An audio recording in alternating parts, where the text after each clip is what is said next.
To the players, reality is one against one, move and counter move, helmet to helmet. Nowhere is this conflict more evident than at the fringe of battle where the receiver and cornerback match glares. Here, cunning and speed determine the victor. One-on-one, the battle where the loser bleeds alone on an open field.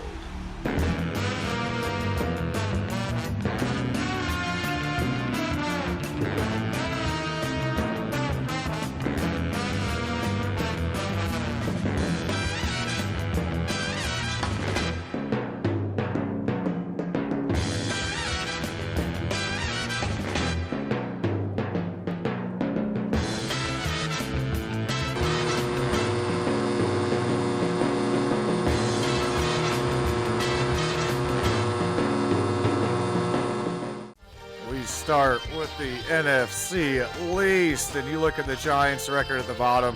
Seems brutal, but they've done nothing to show me any type of confidence going into this season. They nabbed Brian Daboll from the Bills as their head coach, hoping to turn Danny Dimes into Josh Allen. Tall task, Danny boy! Their top pick, Thibodeau of Oregon, who already had previous injury issues, already has injury issues. Speaking of injuries, Saquon Barkley, they're going 2-15. Cowgirls lost Amari Cooper. Trayvon Diggs is overrated, and it's the same damn team as last year. Mike Mediocre McCarthy enters year 2. We're stuck seeing him on TV most of the season, and these 7 wins will probably come from within the division. Their schedule is tough out of it, 7-10. The media darling Eagles, who spent a lot of money to shore up gaps on defense and added a playmaker. A.J. Brown won't produce since Jalen Hurts won't let loose. I don't understand what the media is seeing in Hurts that garners this attention. Maybe they won in free agency, but that never translates to the season. Ask the 2009 Eagles. Unless you're a true super team, the Eagles definitely are 8-9. The Commies or Deadskins, listen, I love Ron. Wentz will be a better Fitzpatrick, who they never had last year. This defense is mean, and someone's got to win the division. They did it 2 years ago. Heineke almost beat Brady, remember? They do it again, 9-8. Now, I'll admit, my pick for the Bears winning the division last year was a flop. The Bears are, in fact, the new Lions for the foreseeable future. Justin Fields has no offensive line and no receivers, but does have a good fantasy running back. The defense is far from the monsters of the Midway. When this team made the playoffs with Trubisky in 8-8, kind of ruined their future. Double Doink really ruined their future. They got a softer schedule, 6-11. You can't hate on the Lions, especially since Dan Campbell has that dog in him. Aiden Hutchinson is a Dan Campbell player. Their number 1 pick will really bolster that defense and get the pressure that they were missing last year. If Swift can stay healthy and Goff can play smart football, this team showed real progress at the end of last season.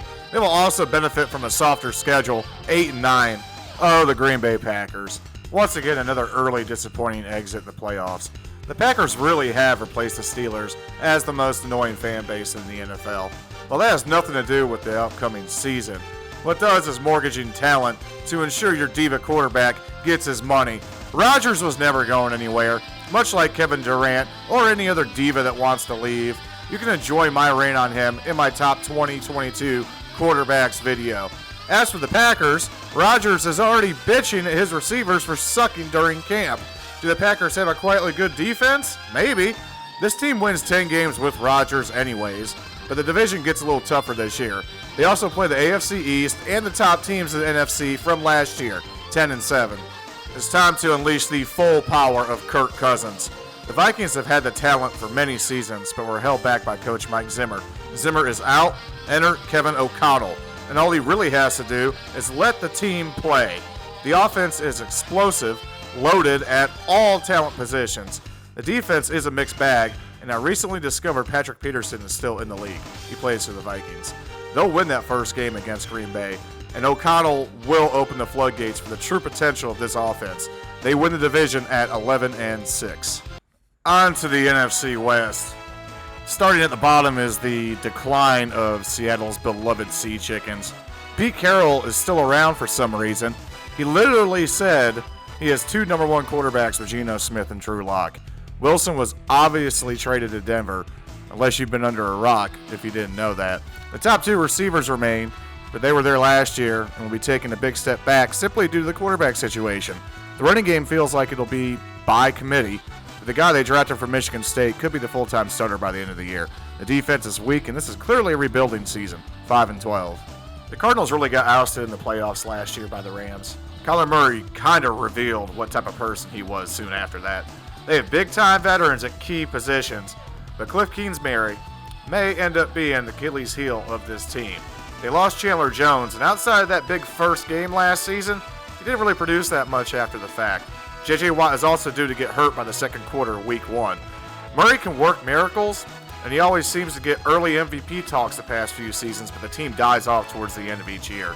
With no major additions in the offseason, we'll see more of the same, but in all honesty, probably less.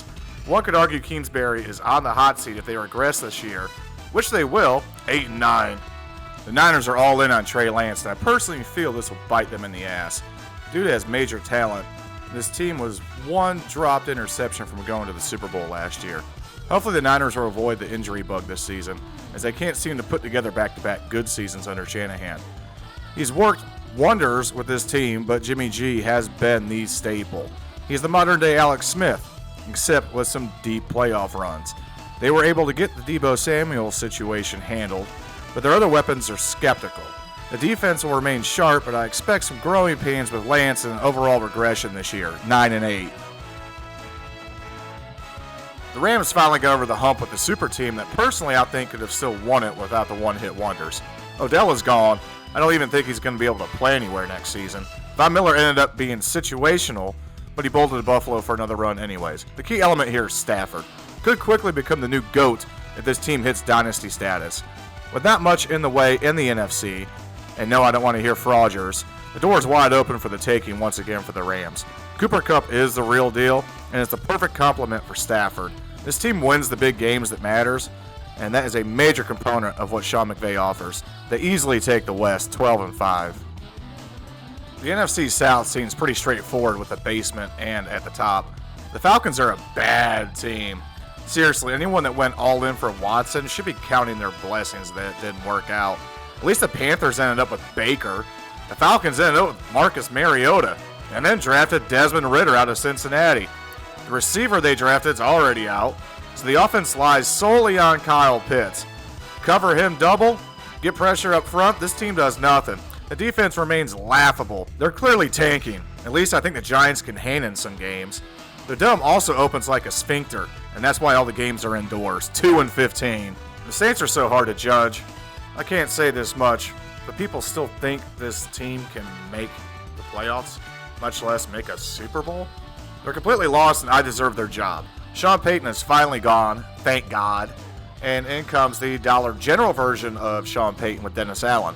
Jameis is your quarterback once again, and while I'll never hate on him, he also got hurt and never put anything together last year.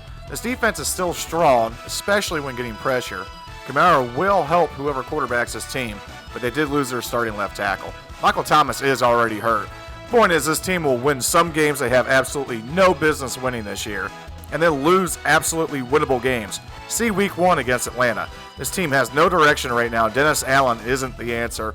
Welcome the Aints back, 7-10. Boy, this could swing either way once again. Well, it'll probably go south since Matt Rule still has a job. Here's the hope when they go 0-4, fire Rule, and promote McAdoo to finish the season, and then we go on a tear, much like the Phillies.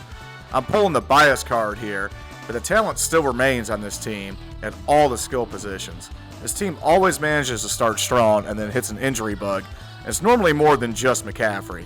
Derrick Henry's backup was brought in to help, and Foreman did go on a tear last year in Henry's absence. The offensive line is bolstered for once, but is already having issues.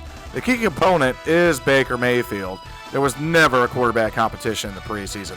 Matt Rule just doesn't know how to do the preseason, let alone anything. He may fish pretty well, probably cool to hang out with, but he ain't it, fam. I'm going the ceiling route here with a modest 9-8. I mean, it's been 5 years. Something has to give. Things aren't that perfect in Tampa. They're still heads above the rest of the division. Brady left, came back, and then left again. He just didn't want to do training camp. I'm just saying, if you see a goat head on the Masked Singer, you will know. Brady has also lost some interior linemen, which will hurt the run game and interior pressure up front. Brady doesn't like pressure. Can Godwin come back from that ACL tear? Brown is gone, so is Gronk. The defense does remain intact. Big question is, how much of a regression will there be under Todd Bowles? Things could technically go south pretty quickly for them this year. Arians is out. He had enough of Brady's shit. Is Leftwich completely running the offense, and is Bowles running the defense? Bowles is a great defensive coordinator, but a terrible head coach. If they just let Brady be Brady and things play out like they had the last 2 years, there's no reason why they aren't at the top of the NFC once again. 13-4. The NFC wildcard round. The Panthers, a 7 seed, will get blown out by the 2 seed Rams, but I'll take it. Niners will still manage to get in at a 6 seed due to the NFC just being weak, hence the Panthers getting in. The Vikings, behind an MVP-like season from Cousins, will douse them in the first round as the 3 seed. The Packers, as a wild card at the 5, are forced to go to Washington to play Ron and the Commies, even though they have a better record. This will be tight, but Rodgers won't suffer his fate here. Packers advance. The divisional round. Oh, wait! Hey, I've seen this one before. Packers at Bucks as the Bucks take the top seed in the NFC. We all know how this plays out in the end.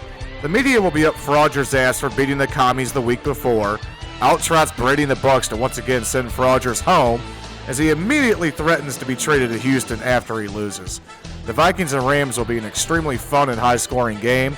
Don't forget, this team wasn't that far from the Super Bowl a few years ago, and there are still players from that team here. The Rams will find a way to pull this out in the end and advance the NFC title game in another rematch with the Bucks. Unlike last year where a comeback was needed for the Rams, I don't see this one being much of a fight as the Rams go back to the Super Bowl to represent the NFC. I will have my AFC preview on a separate video in the next week, or just check the page if this is in the future. Make sure you like and subscribe. Appreciate it.